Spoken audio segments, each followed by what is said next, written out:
Assalamu alaikum wa rahmatullahi wa barakatuh. So unbelievably, we are in Dallas, Texas. And this is what my little neighborhood looks like. I almost feel like we're in Jersey. Wouldn't you agree, Mr. Andrew? I do.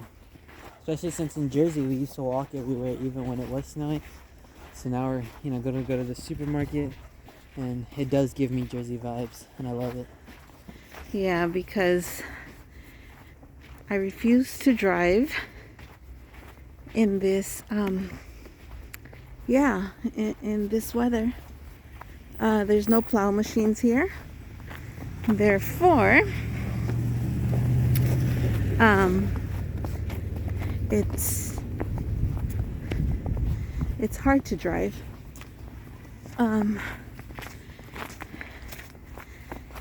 As you can see, the streets have not been plowed. They're completely white. Everything is white. This is my neighborhood. There's my son. Yeah. Anyway, I wanted to kind of remember this.